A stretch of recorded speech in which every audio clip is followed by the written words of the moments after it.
Hello mga guys! Dahil nararamdaman ko na may di tama sa takbo ng aking motor na parang kinakapos sa gaas at humahagok at minsan na nga ako namatayan ng makina habang naka-idle, kaya ngayon susubukan natin siyang ayusin.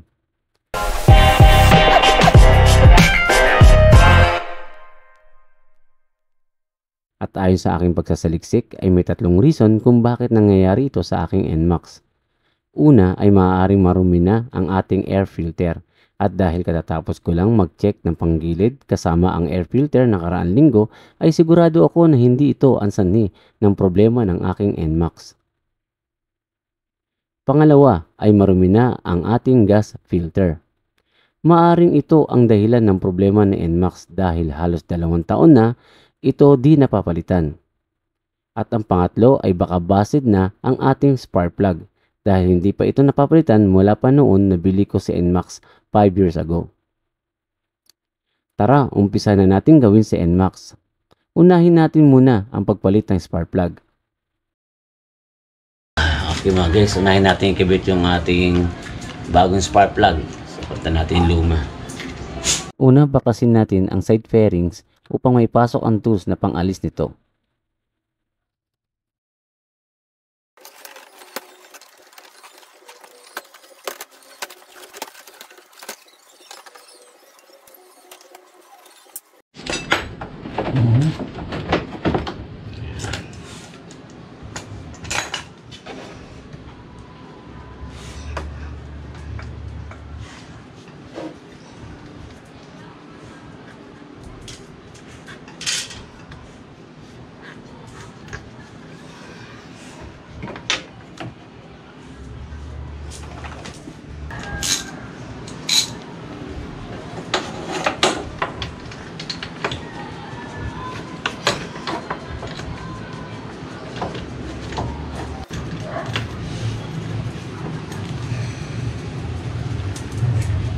Palitan natin ito. So matagal na kasi siya.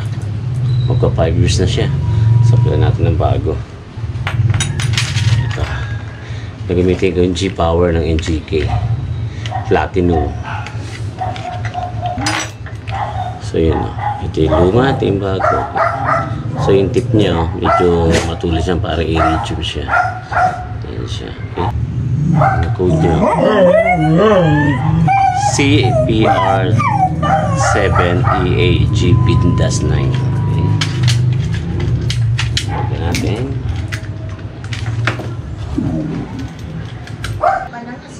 Okay.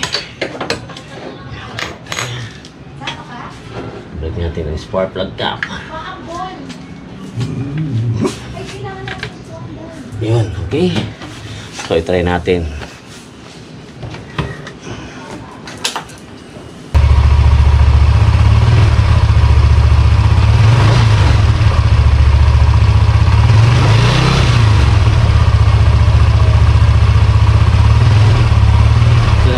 Parang napabalukan siya. So yung tanda na nakawala yun. Okay. So spark plug pa lang mawala na yung problema ng NMAX ko. Pero ganoon pa man, papalitan pa rin natin yung ating gas filter dahil luma na siya eh. Tagal ko na siyang hindi napapalitan. Nasa 2 taon na.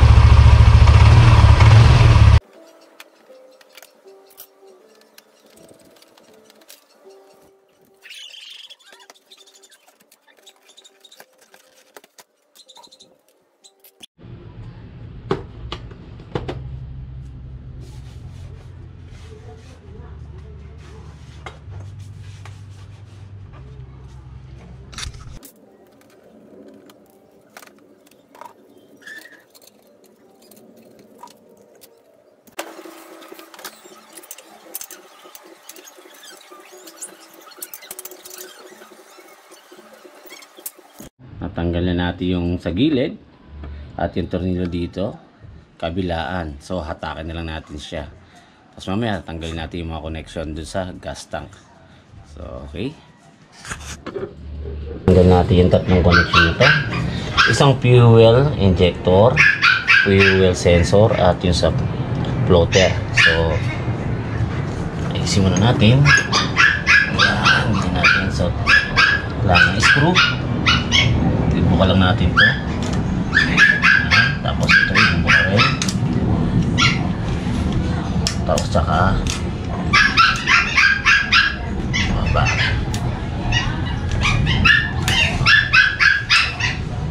Dahil na para hindi masira. Yun. So yan, no? May bababa lang yan. Yan.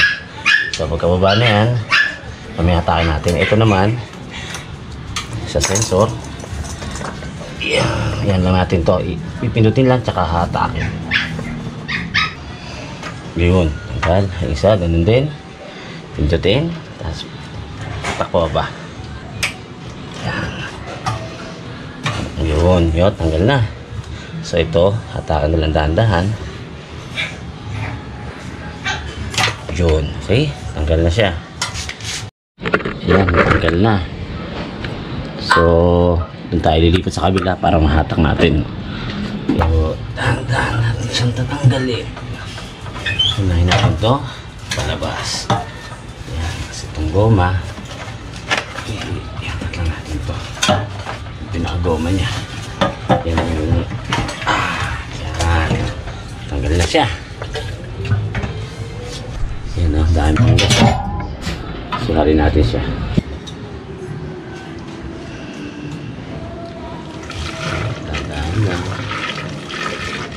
Wala kasi tayong ibang sisidlan kundi itong bote. Yan, tanggalin natin yung gas, ano? Nasa lang natin ito.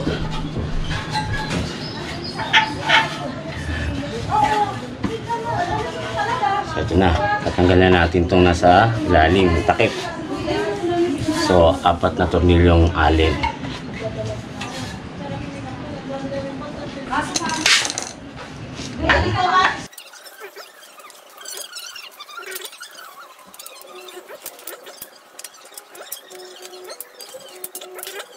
Takip na bakal yan. Okay, dumi, di ba? Nasa natin mamaya yan. Okay. Tapos ito siya, handahan natin. Ayan. Ayan. Okay, so yun, no? So ito talaga maaari ito ng dahilan napakadumi, oh. Dumi na, oh. So, kaya nahihirapan siya tumakbo. Kanina naman magandang takbo niya, nakahinto siya. Pinata natin spark plug. Pero malamang yan, pag tumatakbo na siya at tumihigop na ng gas, mahihirapan na naman siya dahil dito. Yan, no? Dumi, oh, diba? So, kailangan palitan na siya.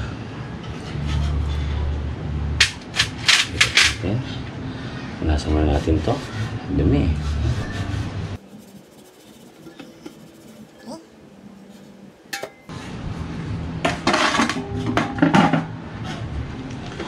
Ito. So, papalitan natin ito. Ayan. So, ito ipapalit natin. Tama, dumi, di ba? Sobra, oh. Dumi, oh. So, papalit natin ito. Okay. So, gagawin natin, putulin na lang natin dito. Kasi mayroon siyang ibuka. Putulin natin to. Iba, kabilaan. Papalitan natin to. So, kailangan natin ng cutter. Mas matalas to, eh. So, yun, oh. Putulin natin ganyan. Talaga. Isa pa. Putol na. Kabila naman. Ayan, putulin natin yan. Yun, diba? Bilis maputol. Ingatan lang natin na yun lang dapat maputol, ha. Baka hindi mapuputol yung iba. So, ayan. Hatakin lang natin. Pag naputol na, hatak lang. Dahan-dahan.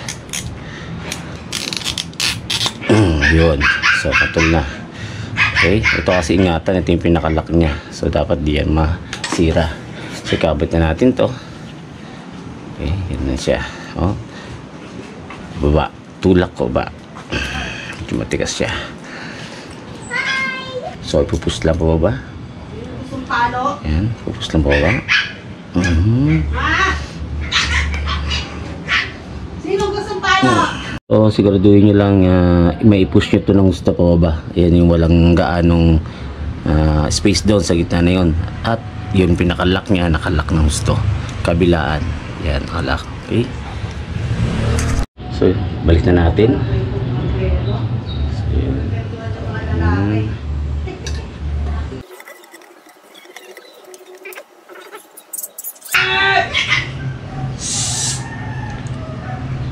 So, may kuntil.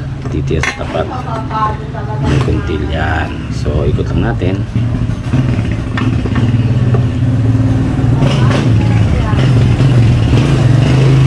Siya. So, lagyan natin ang tornilyo. Ang paglalagay ng tornilyo, kabilaan ang higpit para pantay siya.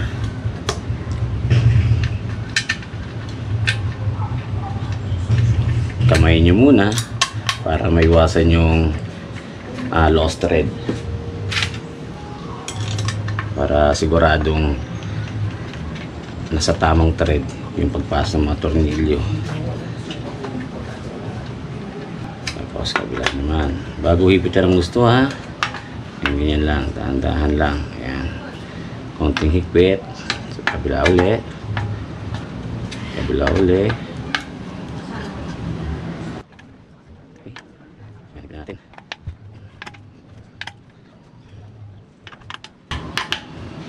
Okay. So, okay na siya. Natin siya. So, lagyan natin yung plastic para hindi mabasa. So, yung isa pa. Yan. Lagyan natin siya sa plastic. Tapos, lagyan ng goma. At dahil nakubad na ang aking motor, ay kinuha ko na ang pagkakataon na malinisan siya.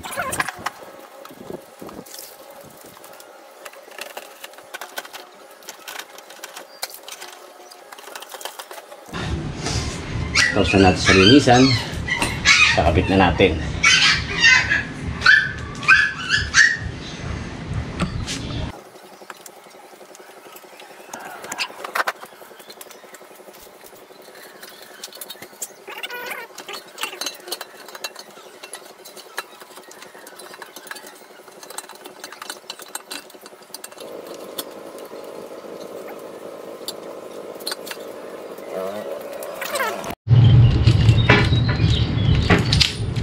Ito natin yung mga connector.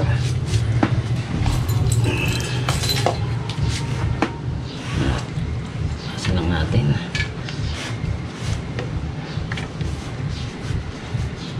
Okay. So, unahin natin itong isa. Dahan-dahan ang pagpasok. Ayan. Tapos push. Yun. Nag-click na. Ito nag-click. Tapos ito, pula.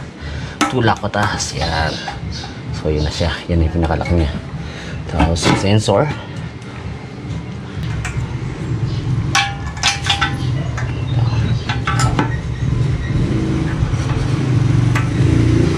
Yun. Dilim na. Oh. Click na siya. Sabi sabihin, okay na yun. Pinakalak na yan. Okay. So, natin siya.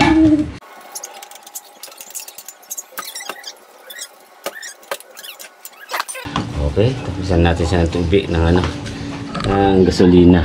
Yan, sana natin mga gasolina. Testingin natin kung okay na yung ating yung mga connector. Baka kasi yung sensor ay hindi gaano kakabit. So, yung sensor niya. So, yan kasi wala pa sa reserve yung aking gasolina inilagay. So, kumikislap siya. Nagbi-blink. So, try natin dagdagan. Yung lahat ilagay natin kung tataas yung kanyang level ng gasolina. Okay?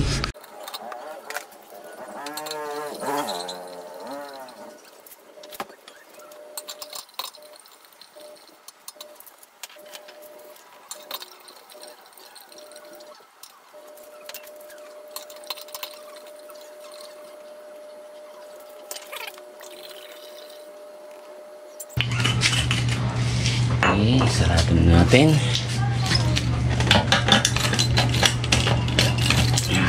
Okay, marireading niya yung dinagdag kong gas.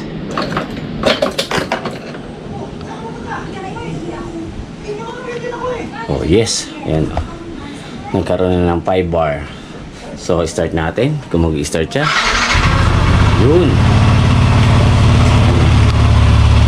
Start na siya. So, inabot na ako ng medyo madilim-dilim na. Kasi hapon na ako nag-start eh. Ayos. Okay. So, babalik ko ng pairings. Maganda na.